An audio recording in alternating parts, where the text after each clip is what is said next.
जंगल में जग्गू और बलिया एक दूसरे से बातें करते हुए अपने घर की ओर चले जा रहे थे। वो दोनों चचेरे भाई थे। बलिया भाई, गांव में मंदी कुछ ज्यादा ही आ गई है। अब तो ऐसा लग रहा है जैसे हम दोनों को विजयगढ़ जाकर ही कोई व्यापार करना होगा। अरे जग्गू भाई, व्यापार तो तुम ऐसे बोल रहे हो जैसे कि व्यापार मुफ्त में होता हो। अरे व्यापार करने के लिए धन की आवश्यकता होती है। अब तो फिर एक ही रास्ता रह गया है। कौन सा रास्ता जग्गू भाई? बलिया भाई, क्यों ना हम दोनों विजयगढ़ के राजा विजेंद्र सिंह से सहायता मांगने चले। मैंने सुना है राजा विजेंद्र सिंह गरीबों की बहुत मदद करता है। बिल्कुल सही कहा जग्गू भाई। जग्गू ने इतना कहा ही था कि तभी बलिया की नजर जंगल में एक महल पर पड़ी, जो कि अब खंडहर में तब्दील हो चुका था। उस महल को देखकर जग्गू बलिया से बोला, मेरी आज तक समझ में नहीं आया कि आखिर ये महल है किसका। यहाँ से जल्दी जल्दी चलो जग्गू भाई। कहते हैं कि इस मनहूस महल के दर्शन अगर किसी को हो जाते हैं तो उसका सारा दिन बेकार हो जाता है। अचानक जग्गू के चलते हुए कदम रुक गए। क्या हुआ जग्गू भाई? मैंने जल्दी जल्दी चलने को कहा मगर तुम तो रुक गए। देखो बलिया भाई, हम दोनों ठहरे बहुत ही ज्यादा गरीब व्यक्ति और हमारे सामने ये पुराना महल है। हालांकि ये खंडहर हो चुका है, परंतु मुझे विश्वास है कि इसके अंदर कुछ न कुछ तो ऐसा मिल ही जाएगा जिससे बेचकर हम धन कमा सकेंगे। जग्गू की बात सुनकर बलिया के अंदर का लालच जाग उठा। वैसे तो मैं कभी इस महल के अंदर नहीं जाता, लेकिन तुम्हारी बातें सुनकर मेरे अंदर भी लालच पैदा हो गया है। चलो अंदर चलते हैं। जग्गू और बलिया खंडहर बन चुके महल के अंदर की ओर चले गए। अंदर जाते ही उनकी नजर एक सुंदर स्त्री की मूर्ति पर पड़ी। जग्गू बलिया की ओर देखकर बोला, बलिया भाई, ये तो किसी रानी की मूर्ति मालूम पड़ती है। बिल्कुल सही कहा। इसका मतलब ये महल किसी राजा का नहीं बल्कि रानी का होगा। बलिया ने इतना कहा ही था कि तभी एक बड़े आकार की चील उन दोनों के ऊपर उड़ने लगी। अचानक वो उन दोनों के सामने बैठकर उन दोनों को घूरने लगी। उस चील की लाल आंखें देखकर उन दोनों के दहशत से रोंगटे खड़े हो गए। बलिया कांपते हुए जग्गू से बोला, जग्गू भाई, इतने बड़े आकार की चील तो मैंने कभी नहीं देखी। बलिया भाई, इसकी आंखें देखो, कितने भयावह तरह से लाल हो रही है। तभी वो चील इंसानी आवाज में उन दोनों की ओर देखकर बोली, तुम दोनों को मुझसे डरने की कोई आवश्यकता नहीं है। चील के मुंह से इंसानी आवाज सुनकर वो दोनों बुरी तरह से घबरा गए। हमें जाने दो, हम अब यहाँ पर कभी नहीं आएंगे, वादा करते हैं। मैं जानती हूँ कि तुम दोनों अपना जीवन बहुत ही गरीबी से व्यतीत कर रहे हो। तुम्हारे यहाँ पर कभी दोपहर का भोजन बनता है तो कभी रात का, और तुम्हारी बीवी बच्चे कभी पेट भर भोजन नहीं कर पाते। तुम हमारे बारे में इतना कैसे जानती हो? मैं बहुत कुछ जानती हूँ। अगर तुम चाहो तो मैं तुम दोनों को धनवान बना सकती हूँ, लेकिन तुम्हें मेरा एक काम करना होगा। कैसा काम? तुम दोनों को राजा विजेंद्र के सबसे आखिरी पुत्र को इस महल तक लाना होगा। उस चील की आवाज सुनकर वो दोनों बुरी तरह से डर गए। तुम जानती भी हो कि तुम क्या मांग रही हो। हम ये काम कैसे कर सकते हैं? महल में बहुत अधिक पहरा होगा। बलिया भाई सही कह रहे हैं, हमें यहाँ से जाने दो। सोच लो, अगर तुम दोनों मेरा ये काम कर दोगे तो मैं तुम्हें इसी जंगल में एक सोने के तालाब का पता बताऊंगी। उस सोने के तालाब में से जितना भी सोना तुम निकालना चाहो निकाल कर अपने घर ले जा सकते हो। उसके बाद तुम हमेशा धनवान की तरह रहोगे। तुम्हारे पास इतना सारा धन होगा, तुम्हारे पास इतना सारा धन होगा कि गरीबी क्या होती है तुम्हारे आने वाली पीढ़ियां भी भूल जाएगी। चील की बात सुनकर बलिया और जग्गू के मन में लालच जाग उठा। जग्गू गहरी सोच में डूबता हुआ उस चील की ओर देखकर बोला, ठीक है, हमें 2 दिन का समय दो। मैं तुम्हें 2 दिन का समय नहीं बल्कि 1 हफ्ते भर का समय देती हूँ। अगले हफ्ते तुम राजकुमार को यहाँ पर ले आना। अब तुम दोनों जा सकते हो। बलिया और जग्गू उस खंडर नुमा महल से बाहर निकल आए और सीधे अपने घर पर आ गए।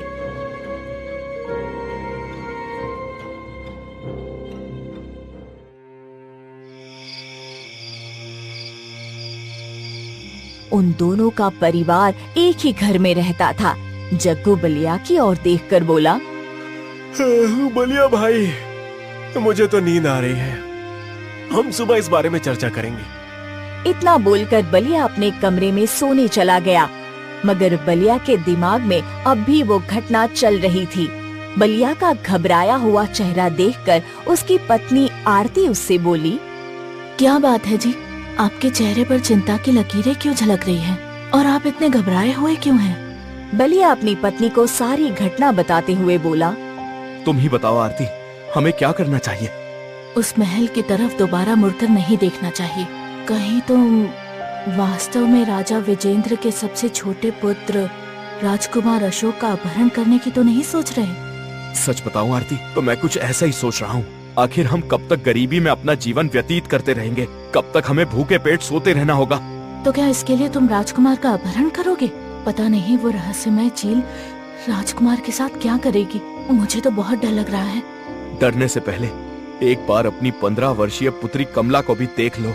कुछ समय बाद हमें उसके हाथ भी पीले करने हैं, और उसके हाथ पीले करने के लिए हम धन कहाँ से लाएंगे? अरे हमारे पास तो भोजन तक के लिए धन नहीं है। बलिया की बात सुनकर उसकी पत्नी चुप हो गई। सच तो ये था कि बलिया की पत्नी के अंदर भी लालच जाग उठा था।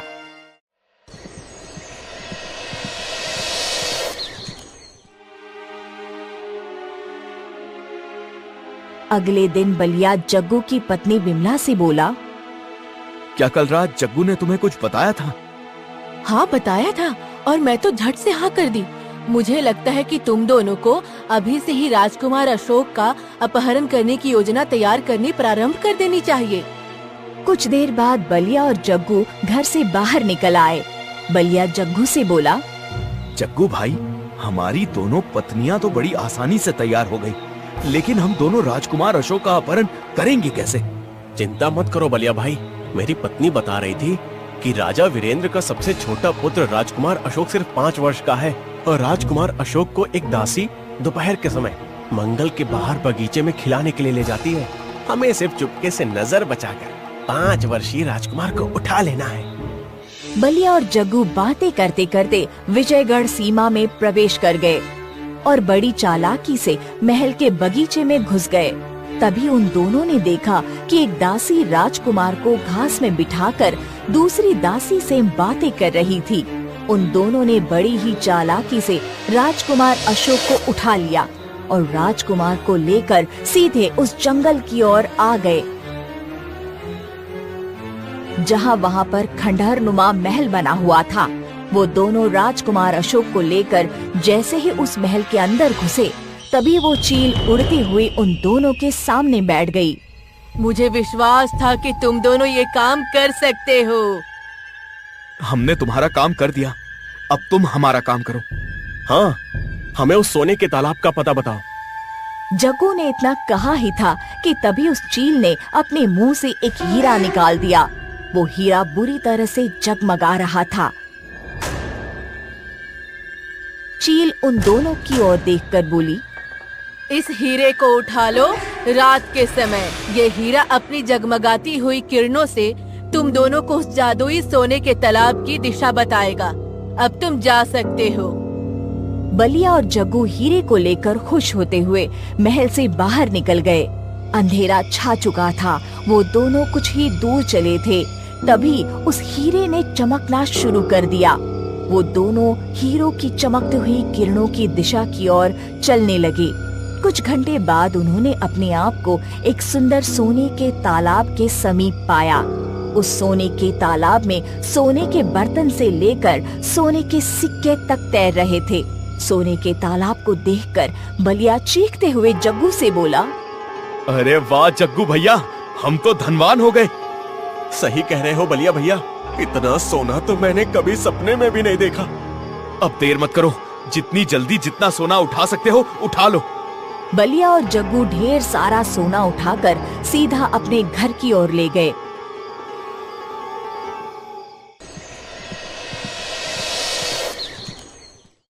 इतना सारा सोना देखकर उन दोनों पत्नियों की आंखें चौंक गई। हमारी गरीबी के दिन अब दूर हो गए। सही कह रही हो, अब मैं अपनी बेटी कमला का विवाह बहुत ही धूमधाम से करूंगी। आरती ने इतना कहा ही था कि तभी रंग बिरंगे किरणों के साथ एक सुंदर स्त्री वहाँ पर प्रकट हो गई। उस सुंदर स्त्री को देखकर बलिया और जग्गू बुरी तरह से चौंक पड़े। बलिया कांपता हुआ जग्गू की ओर देखकर बोला, ये तो वही सुंदर स्त्री है जिसकी मूर्ति हमने उस पुराने महल में देखी थी। सही कह रहे हो बलिया भैया। तभी वो सुंदर स्त्री अजीब से अंदाज में हंसती हुई बोली, तुम दोनों मूर्ख हो। सोने के लालच में तुमने अपने राजा से ही गद्दारी कर दी और उसके पुत्र को मेरे पास ले आए। मुझे पुनर्जीवित होने के लिए और अपना इंसानी शरीर पाने के लिए 2 लालची औरतों, ढेर सारा सोना और राजा के सबसे छोटे पुत्र की आवश्यकता थी, जो कि तुम दोनों ने बड़ी आसानी से पूरी कर दी। इतना बोलकर वो सुंदर स्त्री विमला और आरती की ओर घूर कर देखने लगी। अचानक ही वो तीनों वहाँ से गायब हो गई और वहाँ का ढेर सारा सोना भी गायब हो गया। ये देखकर बलिया और जग्गू बुरी तरह से घबरा गए। जग्गू भैया, ये सब क्या हो गया? बलिया भाई, लगता है हमारे साथ बहुत बड़ा धोखा हुआ है। जग्गू ने इतना कहा ही था कि तभी उसके पीछे एक भारी आवाज टकराई। तुम दोनों की वजह से राज्य और राज्य के वासी कितनी बड़ी मुसीबत में फंस चुके हैं, तुम्हें इसका अंदाजा भी है? बलिया और जग्गू ने जैसे ही पीछे पलटकर देखा तो उनके सामने एक साधु राजा वीरेंद्र के साथ खड़ा हुआ क्रोधित भरी नजरों से देख रहा था। राजा वीरेंद्र गुस्से से उन दोनों की ओर देखकर बोला, मन तो करता है तुम दोनों का गला इसी समय काट दूं, लेकिन क्या करूं, मुझे साधु महाराज ने रोक रखा है। ऐसी गलती भूल कर भी मत करना राजन, नहीं तो तुम अपनी सौतेली माँ को कभी नहीं हरा पाओगे। राजा वीरेंद्र गुस्से से साधु की ओर देखकर बोला, लेकिन साधु महाराज, इन दोनों व्यक्तियों ने मेरे सबसे छोटे पुत्र अशोक का अपहरण किया है और आप कहते हैं कि मैं इन्हें ऐसे ही छोड़ दूं? मत भूलो राजन कि इन दोनों को राजकुमार अशोक को उठाते हुए किसी ने नहीं देखा था। अगर मैं तुम्हें अपनी दिव्य दृष्टि से नहीं बताता कि राजकुमार अशोक का अपहरण किसने किया है तो तुम कभी नहीं जान पाते। इसलिए मेरी बात ध्यान से सुनो। ऐसा कोई भी कदम मत उठाना जिसकी वजह से हम सबको नुकसान उठाना पड़े। राजकुमार अशोक अभी सुरक्षित हैं, लेकिन वो ज्यादा देर तक सुरक्षित नहीं रह पाएंगे। तुम्हारी सौतेली माँ रुक्मणी ने इस संसार में फिर से वापसी की है, जो कि संसार के लिए बहुत ही घातक है। तभी बलिया डरते हुए साधु की ओर देखकर बोला, साधु महाराज, आखिर ये सब क्या रहस्य है? वो सुंदर स्त्री कौन थी जो मेरी और जग्गू की पत्नी को लेकर अचानक गायब हो गई? तुम दोनों की मूर्खता की वजह से ही उसकी खोई हुई शक्तियाँ वापस मिल रही हैं। उसे अपना मकसद पूरा करने के लिए राजा का सबसे छोटा पुत्र, ढेर सारा सोना और 2 लालची स्त्रियों की आवश्यकता थी। अब तुम दोनों मुझे पूरी घटना विस्तार से बताओ। जग्गू कांपते हुए सारी घटना साधु को बताने लगा। सारी घटना सुनने के बाद साधु उन दोनों की ओर देखकर बोला, जानते हो वो चील कौन थी? नहीं साधु महाराज, आखिर वो कौन थी, बताइए। वो चील कोई और नहीं बल्कि राजा वीरेंद्र की सौतेली माँ रुक्मणी थी, जिसे मैंने वर्षों पहले अपनी शक्ति से चील में परिवर्तित कर दिया था। क्योंकि राजा वीरेंद्र की सौतेली माँ रुक्मणी अपने सारे परिवार को मारकर सारे राज्य को हथियाना चाहती थी। अपने मकसद में कामयाब होने के लिए उसने काली शक्तियों का सहारा लेना शुरू किया। उस समय राजा वीरेंद्र के पिता का महल वही था, जो अब खंडहर में परिवर्तित हो चुका है। तभी राजा वीरेंद्र साधु से बोले, लेकिन साधु महाराज, अब क्या होगा? कहते हैं कि दुश्मन चाहे कितना भी चालाक क्यों ना हो, मगर वो एक न एक गलती जरूर करता है। और तुम्हारी सौतेली माँ रुक्मणी ने भी एक गलती कर दी। कौन सी गलती साधु महाराज? चील के रूप में रुक्मणी ने वो हीरा इन दोनों को थमा दिया। इतना बोलकर साधु उन दोनों की ओर देखकर बोले, वो हीरा कहाँ है? बलिया ने तुरंत अपनी जेब से हीरा निकालकर साधु को पकड़ा दिया। साधु उन सब की ओर देखकर बोला, चलो मेरे साथ, आज चंद्र ग्रहण की रात है। इससे पहले कि वो अपने मकसद में कामयाब हो जाए, हमें उस महल के अंदर पहुंचना होगा।